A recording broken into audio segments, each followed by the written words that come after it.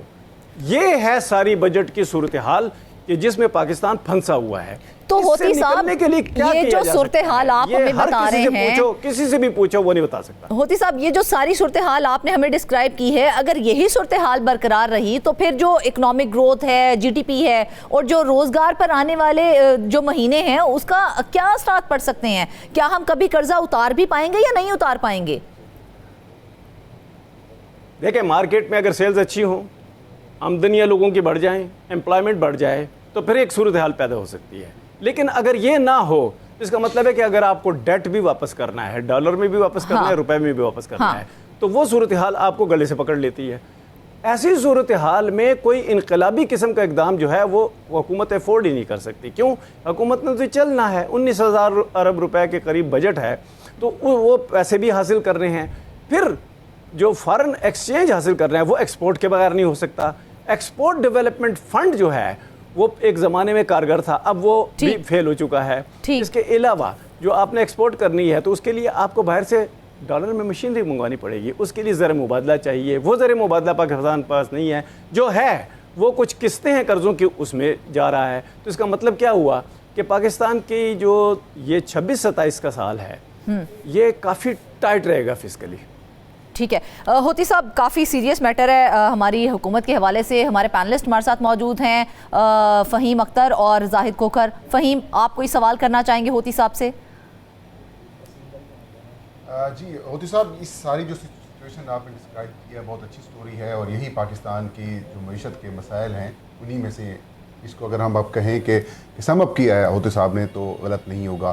اس کو معیشت میں کراؤڈنگ آؤٹ ایفیکٹ کہتے ہیں, اور IMF بھی یہ مسلسل زور دے رہی ہے کہ جو حکومت ہے وہ بینکوں سے قرضے نہ لے. اگر وہ بینکوں سے قرضے لیتی ہے تو جو نجی شعبہ ہے وہ متاثر ہوتا ہے. اگر نجی شعبہ متاثر ہوتا ہے تو پھر نہ تو ایکسپورٹس ہوں گی اور نہ ہی کاروبار بڑھے گا اور نہ ہی ٹیکسیشن اکٹھی ہوگی. تو ہوتی صاحب, حکومت کیوں مسلسل قرضوں کے اوپر جا رہی ہے اور نجی یا پھر جو پاکستانی بینک سے ان سے قرضہ لے رہی ہے, جس سے الٹیمیٹلی پاکستانی معیشت کو نقصان ہو رہا ہے؟ کوئی وے آؤٹ کیا ہے پھر آپ اس کا؟ دیکھیں یہ جو سیناریو ہے اس کا ایک حصہ سمپل ہے, دوسرا بڑا کمپلیکس ہے. جو سمپل حصہ ہے وہ یہ ہے کہ وی اوور سپینڈ, ہم اپنے وسائل سے زیادہ سپینڈنگ کرتے ہیں. وہ سپینڈنگ جہاں جاتی ہے اس پہ کبھی بھی کسی کو سزا نہ ملی, نہ پولیٹیشین کو نہ بیوروکریٹ کو. اس کا مطلب کیا ہے کہ آپ وہ کلچر بنانا ہی نہیں چاہتے کہ آپ اوور سپینڈنگ میں پھنسنے سے بچیں. اگر یہ کلچر نہیں بن سکتا تو اس کا مطلب یہ ہے کہ, اور یہ ایک ریولوشنری بات ہے. دوسری طرف جو مسئلہ ہے وہ یہ ہے کہ آپ نے قرضے اتنے لے رکھے ہیں, ان پہ ہر مہینے واجب الادا جو اس کا رقم ہے وہ جو آپ کے پاس نہیں ہوتی تو پھر اس میں سود بھی بڑھ جاتی ہے اور ٹوٹل والیوم بھی جو ڈیٹ کا ہے وہ بڑھ جاتا ہے. پھر آپ اس سے نمٹ نہیں سکتے. اس کے لیے انویسٹمنٹ چاہیے پاکستان میں, ڈالر میں بھی روپے میں بھی. روپے میں انویسٹمنٹ اس لیے نہیں ہو رہی کہ ٹیکسیشن بہت بھاری ہے اور لوگ ڈرتے ہیں انویسٹمنٹ کرنے سے. ڈالر میں اس لیے نہیں ہو رہی کہ آپ ایکسپورٹ نہیں کر پاتے. اگر آپ ایکسپورٹ انڈسٹری بنا چکے ہوتے اور ایکسپورٹ سرپلس وہ بنتا ہوتا تو یہاں ایک ایکسپورٹ کا کلچر بن جاتا. وہ کلچر بھی نہیں ہے. تو اس کا مطلب کیا ہوا کہ پاکستان ابھی ٹائٹ رہے گا اس میں, اور اس کے لیے لازمی ہے کہ پاکستان اپنے خرچات پہ 19,000 ارب روپے سے زیادہ کے بجٹ پہ کٹ لگائے. زاہد, آپ ہوتی صاحب سے کوئی سوال کرنا چاہیں گے اس حوالے سے؟ جی ہوتی صاحب, بات وہی ہے کہ حکومت اپنے اخراجات کم کرنے کے لیے تیار نہیں ہے. ہم ٹیکس کلیکشن کے جس طرح سے بجٹ کے بھی پروگرام میں کہا تھا کہ ٹیکس کلیکشن کے معاملات بھی بہتر بنانے کے لیے تیار نہیں ہیں. تو اب 23 سال ہو گئے ہیں, ہمارے پاس جو ہے ماہر معاشات کوئی ایسا نہیں ہے, معاشی ماہر جس کو ہم وزیر بنا سکیں جو بجٹ بنائے. ساری بیوروکریسی بناتی ہے. تو اب ایسی صورتحال 23 سالوں سے یہ سارا معاملہ جاری ہے, اور آئندہ کتنا ہی عرصہ یہ رہے گا کہ ہم اسی طرح سے ایک تو قرضوں کے بوجھ تلے بھی رہیں گے اور اپنے ٹیکس کلیکشن کے معاملات بھی صحیح نہیں رکھیں گے, اور سارا, اور خاص طور پر حکومت اپنے اخراجات جو ہے وہ کم کرنے کے لیے تیار نہیں ہے.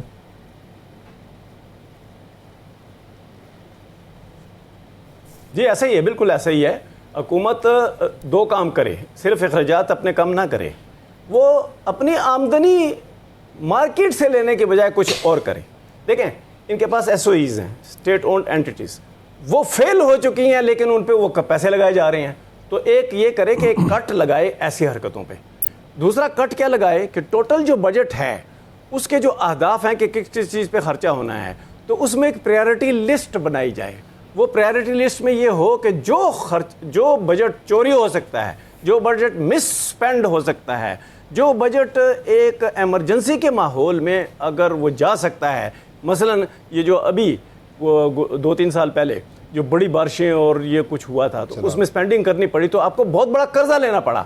تو آپ ایمرجنسی صورتحال کے خلاف بھی ایک دیوار بنائیں کہ ایمرجنسی آپ پہ نازل نہ ہوتی رہے ہر وقت. تو یہ 3 اقدامات آپ نے کرنے ہیں کہ آپ نے ایک تو جو وشفل بجٹ نہیں بنانا, آپ نے ریئلسٹک بجٹ بنانا ہے کہ آپ نے خرچے کم کرنے ہیں, آپ اپنے SOCs کم کرنے ہیں, آپ اپنے ڈپارٹمنٹس کم کرنے ہیں, آپ نے اپنے ملازمین کی تعداد کم کرنی ہے, آپ نے پینشن کا جو ہے وہ ٹریٹمنٹ کرنی ہے کہ آپ نے پینشن کا نیا سسٹم کب بنانا ہے. یہ تو 4 سال سے ہم سن رہے ہیں کہ بن رہا ہے, تو یہ اقدامات آپ کیوں نہیں کر رہے؟ بالکل ایسے ہی ہے ہوتی صاحب, وہ اقدامات کرنے چاہیے جو سب سے زیادہ ضروری ہیں, ایک پریورٹی لسٹ ہونی چاہیے. ٹھیک ہے, اکرام ہوتی صاحب ہمارے ساتھ موجود تھے, ڈیٹیل ہمارے ساتھ شیئر کر رہے تھے, بہت شکریہ ہوتی صاحب آپ کا. اچھا زاہد, ابھی ہوتی صاحب نے جس طرح سے بات کی کہ یہ جو پورا سینیریو ہے اس کے اندر انویسٹر کے لیے جو ہے سستا قرضہ نہیں ہے. جب انویسٹر کو سستا قرضہ ہی نہیں ملے گا تو پھر نئی انڈسٹری, بزنس اور روزگار کیسے پیدا ہوگا؟ دیکھیں یہ تو اہم بات ہے کہ شرح سود کم پہ اور طویل المدت قرضہ ہونا چاہیے سرمایہ کاروں کے لیے, اور خاص طور پر اگر بیرون ملک کے سرمایہ کار یہاں پہ آتے ہیں تو ان کے لیے بھی تو کوئی اٹریکشن ہو. یہاں پر جو باہر سے کوئی سرمایہ کار آتا ہے تو اس سے سب سے پہلے امن امان کی صورتحال دیکھی جائے, اور وہ خود دیکھتا ہے کہ جتنے کسٹمز ڈیوٹیز ہیں, ٹیکسز ہیں, ان کو کیا فیسلیٹیٹ کیا جا رہا ہے, تو یہ تمام چیزیں دیکھی جاتی ہیں. باقی جتنے ملک کے اندر سرمایہ کار موجود ہیں ان کو بھی فیسلیٹیٹ کرنے کی ضرورت ہے کہ شرح سود میں کمی کی جائے جو ہے مختلف بینکس جو دیتے ہیں. اور دوسری بات یہ ہے کہ حکومت ماضی میں آپ کو پتہ ہوگا کہ حکومتوں کی جانب سے بھی جو سرمایہ کار ہیں ان کو قرضہ دینے کے مختلف پروگرامز بھی شروع کیے گئے تھے. بدقسمتی کی بات ہے کہ ان میں اتنی بڑے پیمانے پر کرپشن ہوئی کہ وہ اعداد و شمار ہم دیکھیں گے کہ وہ جو ایک تو منظور نظر جو افراد ہیں ان کو یا مختلف شخصیات ہیں ان کو قرضہ دیا گیا تھا. اب تھوڑے سے اعداد و شمار میں آپ کو بتا دوں کہ 1971 سے 2015 تک تقریباً 988 مختلف کمپنیز ہیں یا شخصیات ہیں, ان کو تقریباً 4 کھرب 30 ارب روپے کا قرضہ دیا گیا. پھر وہ قرضہ ان سے واپس نہیں لیا گیا یا ان سے معاف کیا گیا. یہ ایک بڑا جو ہے نا اسکینڈل ہوا, اسکیم ہوا تھا. اور اس کے بعد ابھی حال ہی میں جب کرونا کی صورتحال تھی تو اس وقت بھی مختلف سرمایہ کاروں کو ایک جو ان کے لیے بھی ایک پیکیج کا اعلان کیا گیا تھا ٹیمپریری اکانومک ری فائنانس فیسلٹی کے نام پہ. اس میں بھی جو ہمیں جو اعداد و شمار بتاتے ہیں کہ اربوں روپے جو ہے وہ قرضے کے نام پہ مختلف جو اپنے منظور نظر افراد ہیں, شخصیات ہیں, کوئی 600 کے قریب جو ایسے لوگ ہیں ان کو یہ قرضہ دیا گیا. پھر وہ قرضے میں بھی گھپلے کی باتیں اور اسکینڈل سامنے آتے ہیں. FI نیب کے پاس یہ اس قسم کی تحقیقاتی بھی جاری ہیں. تو کہنے کا مقصد یہ ہے کہ حکومت جب کوئی ایسا کوئی پروگرام شروع کرتی ہے تو پھر اس کی مانیٹرنگ بھی ہونی چاہیے کہ پراپر اگر آپ یہاں پاکستان کے اندر جو سرمایہ کار موجود ہیں, سب سے پہلے تو آپ بیرون ملک سے جتنے سرمایہ کار آتے ہیں ان کے لیے کوئی ماحول اچھا سا بنا دیں, ان کے لیے اٹریکشن دے دیں. اور دوسری بات یہ ہے کہ آپ جہاں پر جو موجود ہیں سرمایہ کار ان کو آپ فیسلٹی دے دیں, ان کو مختلف جو ہے مراد دے دیں اور ڈسکشن کی جا سکتی ہے. اگر آپ معاشی پالیسی نہیں بنائیں گے تو اسی طرح سے آپ ٹیمپریری جو ارینجمنٹس ہیں, آپ ٹیکس کے معاملات جو ہیں کلیکشن کے وہ بہتر نہیں بنائیں گے, آپ فوری طور پر نان ٹیکس جاتی ہیں اور کوئی بھی فردر آن جو ہے نا اس کا اس طرح کا طریقہ کار اختیار ہی نہیں کیا جاتا جو لانگ ٹرم میں چلے. فہیم آپ سے میں پوچھنا چاہوں گی کہ ابھی زاہد بھی یہی بات کر رہے تھے کہ سرکاری فنڈ جو ہیں ان کا بے دریغ استعمال کیا جاتا ہے. اگر سرکاری فنڈز کے استعمال پر مؤثر مانیٹرنگ اور اکاؤنٹیبلٹی نہیں ہوگی تو اربوں روپے کے قرضوں کا اصل فائدہ کس کو پہنچ رہا ہے اور کس کو پہنچانے کے لیے یہ سب کیا جا رہا ہے؟ بہت شکریہ فرزانہ. معاملہ صرف پاکستان کے قرضے بڑھنے کا نہیں ہے بلکہ جو قرض کا غلط استعمال ہے, اور دوسرا سب سے اہم مسئلہ یہ ہے کہ جو نجی سرمایہ کاری ہے, جو پرائیویٹ انویسٹمنٹ ہے, جو انٹرنیشنل انویسٹمنٹ ہے وہ کم ہو رہی ہے. اور اس کی وجہ کیا ہے؟ اس کی وجہ یہ ہے کہ جو ہمارا جو بینکنگ سسٹم ہے اس میں ایک مثال کے طور پر قرضہ دینے والا ہے تو اس میں حکومت بھی قرضہ حاصل کرنے کے لیے موجود ہے اور جو پرائیویٹ انویسٹرز ہیں وہ بھی موجود ہیں، لیکن یہ مقابلہ برابر نہیں ہے۔ یہاں پر جو حکومتی قرضہ جات ہے یا پھر جو حکومت ہے اس کی قرضوں پر اجارہ داری ہے۔ 80% سے زیادہ قرضے حکومت یا بینکوں سے وہ لے لیتے ہیں، ان کے اوپر شرح سود بھی کم ہوتی ہے، اور 20% بچتی ہے وہ جو پرائیویٹ انویسٹر ہیں اس کے لیے۔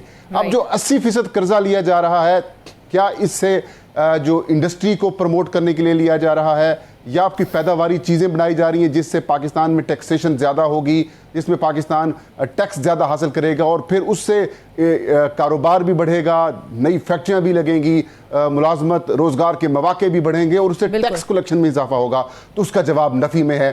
ہم بجٹ بنانے کے لیے کر رہے ہیں، ہم کیا حاصل کر رہے ہیں؟ قرضہ جو آئی پی پیز ہیں ان کے قرضے، ان کے سود یا پھر ان کی جو منافع ہے وہ پیسے دینے کے لیے، یا پھر جو قرضے ہم نے انٹرنیشنل حاصل کیے ہیں یا پھر جو لوکل حاصل کیے ہیں ان کو واپس کر رہے ہیں، یا ملازمین کی تنخواہوں کے لیے کام کر رہے ہیں۔ تو اس کا سیدھا سا مطلب یہ ہے کہ ایک ہی چیز ہے، ایک ہی ڈگر ہے، اس کے اندر ہم پھنسے ہوئے ہیں، آؤٹ آف دا باکس ہم کہیں جا نہیں رہے۔ اور بینکس بھی ان کو پتہ ہے کہ جو حکومت ہے وہ بڑا سیف جو ہے وہ قرضہ حاصل کرنے والا ایک کہہ سکتے ہیں کہ ایک ہمارا گاہک ہے، اس کا پیسہ باہر نہیں جائے گا۔ دوسری چیز کی نشاندہی جناب زاہد صاحب نے کی کہ کئی ایسے ارب پتی لوگ ہیں جنہوں نے قرضہ حاصل کیا، یا تو پھر ان کا قرضہ معاف کر دیا جاتا ہے یا تو پھر وہ ڈیفالٹ کر جاتے ہیں یا پھر ان کو قسطوں میں واپس کرنے کی پیشکش کی جاتی ہے۔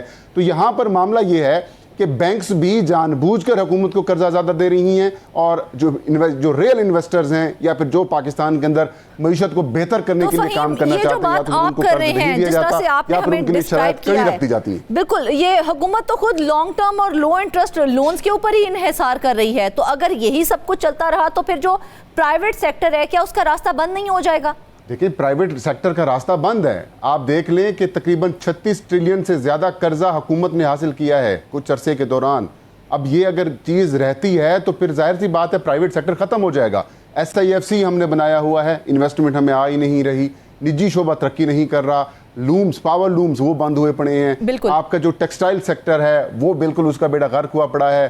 جو دیکھیں، اب ہم نے کرنا کیا ہے؟ ہم نے کرنا یہ ہے کہ ہماری ایکسپورٹس بڑھیں گی تو ہی ہماری امپورٹس کم ہوں گی۔ ایکسپورٹس بڑھے گی تو باہر سے پیسہ آئے گا، پاکستانی روپیہ بھی مستحکم ہوگا اور انٹرنیشنل کرنسی کم ہوگی اور پاکستان میں انویسٹمنٹ کے چانسز بھی زیادہ بنیں گے۔ اب انویسٹمنٹ کیوں نہیں ہو رہی؟ ایک تو بڑی وجہ یہ ہے کہ حکومت خود نجی شعبے کا راستہ روک رہی ہے، دوسری جو سیاسی عدم استحکام ہے، بدقسمتی سے سیاسی عدم استحکام ہو، دہشت گردی ہو، یا پھر وہ ایسی پالیسیز جو کہ مستقل طور پر نہیں ہیں، اس کی وجہ سے بھی پرائیویٹ سیکٹر جو ہے وہ سکڑ رہا ہے۔ اب میں آپ کو ایک مثال دیتا ہوں۔ ایک گاؤں ہے، اس گاؤں کے اندر ایک بینک ہے اور بینک کے اندر پڑا ہوا ہے جی 1 کروڑ روپیہ۔ وہاں کے جو حکومت ہے یا پھر وہاں پر جو انتظامیہ ہے وہ آ کے 80 لاکھ روپیہ قرضہ خود لے لیتی ہے، باقی بچتا ہے 20 لاکھ۔ اب 20 لاکھ میں بچائیں کس طریقے سے وہ جو گاؤں کے لوگ ہیں وہ کاروبار کریں گے یا قرضہ حاصل کریں گے؟ یہی جو رونا ہے، یہی جو ایشو ہے اس وقت قومی سطح کے اوپر ہے کہ 80% قرضہ کم شرح سود کے اوپر حکومت لے جاتی ہے، پیچھے بچتا کچھ بھی نہیں ہے جو پرائیویٹ انویسٹرز ہیں۔ اور پھر جس قسم کی پالیسیز ہیں اس کی وجہ سے پاکستان کی معیشت کو نہ صرف نقصان پہنچ رہا ہے بلکہ نہ کاروبار بڑھ رہا ہے، نہ آمدنی ہو رہی ہے، نہ لوگوں کی زندگی بہتر ہو رہی ہے۔ تو اس کا حل یہی ہے کہ حکومت پرائیویٹ انویسٹرز کے لیے سپیس پیدا کرے۔ قرضوں کی جو شرح خود وہ اختیار کر رہی ہے 80% تک وہ پہنچے ہوئے ہیں، اس کو منیمائز کرے، جس طریقے سے IMF بھی کہہ رہا ہے۔ تو پھر جب برابری کا موقع فراہم کیے جائیں گے اور برابری کے لیول کے اوپر چیزیں ہوں گی تو پھر آپ دیکھیں کس طریقے سے برابری کے لیول پر لانا بہت ضروری ہے۔ ناظرین، اس پوری بحث کے بعد اصل سوال یہی ہے، کیا ہم قرض لینے والی معیشت سے نکل کر سرمایہ کاری پر مبنی اکانومی کی طرف جا رہے ہیں یا پھر بحران مزید گہرا ہونے والا ہے؟ واپس آئیں گے ایک بریک کے بعد۔ ویلکم بیک ناظرین۔ پروگرام کے پہلے حصے میں ہم نے پاکستان کی معیشت، قرضوں اور زر مبادلہ کے بحران پر گفتگو کی ہے، جس کی سرمایہ کاری، روزگار اور ٹیکس وصولی پر اثرات کا جائزہ لیا گیا ہے۔ اس موضوع پر میرے ساتھ فہیم اختر اور زاہد کھوکر موجود تھے۔ اب رخ کرتے ہیں خیبر پختونخوا کا، جہاں بے نظیر بھٹو کے نام سے جدید اسپتال کا منصوبہ گزشتہ 3 دہائیوں سے تعطل کا ہی شکار ہے۔ 1988 میں میڈیکل کالج کا اعلان کیا گیا، بعد ازاں اسے 500 بستروں کے اسپتال میں تبدیل کر دیا گیا اور 100 کنال اراضی بھی اس کے لیے مختص کر دی گئی تھی، مگر منصوبہ آج تک مکمل ہی نہیں ہو سکا ہے۔ 2022 میں حکومت نے انٹرنیشنل فائنانس کارپوریشن کے تعاون سے سرمایہ کاری تلاش کرنے کا معاہدہ کیا تھا۔ 20 ارب روپے کی لاگت سے 3 سال میں مکمل ہونے والے اس منصوبے سے سالانہ 1.5 لاکھ افراد مستفید ہونا تھے، لیکن حکومت کی مدت ختم ہونے کے ساتھ ہی یہ منصوبہ ایک بار پھر سے تعطل کا شکار ہو گیا۔ مزید اس بارے میں بات کرنے کے لیے ہمیں جوائن کیا ہے بیورو چیف ممتاز بنگش نے۔ بنگش صاحب، سب سے پہلے تو فردر ڈیٹیلز ہمارے ساتھ شیئر کر دیں اور یہ بھی بتائیں کہ تقریباً 3 دہائیاں گزر گئی ہیں، اس کے باوجود بے نظیر بھٹو اسپتال کا یہ منصوبہ مکمل کیوں نہیں ہو سکا ہے؟ اصل رکاوٹ کہاں پر آ رہی ہے؟ شکریہ فرزانہ۔ بے نظیر بھٹو اسپتال پہ بات کرنے سے پہلے میں آپ کو یہ بھی بتا دوں کہ حال ہی میں وزیر اعلیٰ سہیل افریدی نے پشاور میں ایک 5000 بستروں پر مشتمل ایک اسپتال بنانے کا اعلان کیا ہے۔ اس کے اخراجات تو تفصیل میں بعد میں بتاؤں گا، لیکن پہلے جس آپ نے پوچھا بے نظیر بھٹو اسپتال کا یہ منصوبہ جو تھا 1988 میں جب پاکستان پیپلز پارٹی کی حکومت تھی تو اس وقت ذوالفقار علی بھٹو میڈیکل کالج کے نام سے یہاں پہ ایک میڈیکل کالج بنانے کا اعلان کیا گیا تھا، اور 1990 کی دہائی میں میڈیکل کالج کی جگہ پھر بعد میں 500 بستروں پر مشتمل بے نظیر بھٹو اسپتال بنانے کا اعلان کیا۔ ایک بار پھر جب بے نظیر بھٹو کی حکومت آئی تو اس وقت یہ اعلان کیا گیا تھا اور اس کے لیے پھر اسی وقت 100 کنال اراضی بھی حاصل کی گئی تھی۔ پھر 2008 سے لے کر 2013 تک چونکہ پاکستان پیپلز پارٹی اور ANP کی مخلوط حکومت تھی اور یہاں پہ جو وزیر تھے سید ظاہر علی شاہ، اس کا تعلق وہ صحت کے وزیر تھے، اس کا تعلق بھی پاکستان پیپلز پارٹی ہی سے تھا، لیکن اراضی محکمہ صحت نے حاصل کی، وہ اس کے پاس پڑی رہی، لیکن اس پر کوئی بھی پروجیکٹ شروع نہ ہو سکا۔ 2022 میں ورلڈ بینک گروپ کے ایک ممبر انٹرنیشنل فائنانس کارپوریشن کے ساتھ ایک معاہدہ طے ہوا اور اس معاہدے کے تحت اس ادارے نے اور خیبر پختونخوا حکومت نے مل کر ایک انویسٹر ڈھونڈنا تھا تاکہ یہاں پہ یہ 500 بستروں پر مشتمل ایک اسپتال بنا سکے، اور یہ منصوبہ اس وقت 3 سال میں مکمل ہونا تھا اور یہ طے پایا تھا اس معاہدے میں کہ 3 سال کے اندر جب یہ منصوبہ مکمل ہوگا تو اس پہ تقریباً 20 ارب روپے کی لاگت آئے گی۔ اس کے لیے ایک سروے بھی کیا گیا۔ سروے کا مقصد یہ تھا کہ دور دراز کے علاقوں سے، چونکہ یہاں پہ 3 بڑے تدریسی اسپتال تھے، یہاں پہ جو لوگ آتے ہیں تو ان کے اخراجات اور پھر ان اسپتالوں پہ جو بوجھ تھا اس کا جائزہ لیا گیا تھا، جس کے بعد یہ طے ہوا کہ ہاں یہ اسپتال بننا ہے، اور پھر جنوری 2022 میں سے پہلے اس کا ڈیزائن فائنل کرنے کے لیے بھی اس لیے کہا گیا کہ یہ حکومت کا PTI کی جو پچھلی حکومت تھی یہ اس کا آخری سال تھا، اور یہ کہا گیا تھا کہ چونکہ ڈیزائن جنوری سے پہلے فائنل ہو اور 1.5 لاکھ لوگ اس منصوبے سے مستفید ہو رہے تھے۔ اب جب حکومت ختم ہو گئی تو یہ منصوبہ بھی کٹھائی میں پڑ گیا، کبھی اس میں جانوروں کی منڈیاں لگتی ہیں، کبھی اس میں پولیٹیکل لوگ جو ہیں وہ جلسے کرتے ہیں، اور اب یہ زمین ایسی ہی پڑی ہے۔ فرزانہ، میں آپ کو یہ بھی بتا دوں کہ اس دوران ایک اور ادارے کو بھی فری اسپتال بنانے کی آفر کی گئی تھی اور ان کے ساتھ باقاعدہ طور پہ یہ معاہدہ کیا گیا تھا کہ وہ یہاں پہ فری اسپتال بنائیں گے اور زمین جو ہوگی وہ محکمہ صحت کی ہوگی، اور یہ اسپتال فری بنیادوں پر وہ ادارہ خود چلائے گا۔ کہ حکومت اور IFC یعنی کہ انٹرنیشنل جو فائنانس کارپوریشن ہے اس کے درمیان ہونے والا جو ایگریمنٹ تھا اس کا نتیجہ کیا نکلا پھر، اور اب اس منصوبے کے دوبارہ شروع ہونے کے کیا کوئی امکانات موجود ہیں یا یہ اسی طرح کھٹائی میں ہی رہے گا؟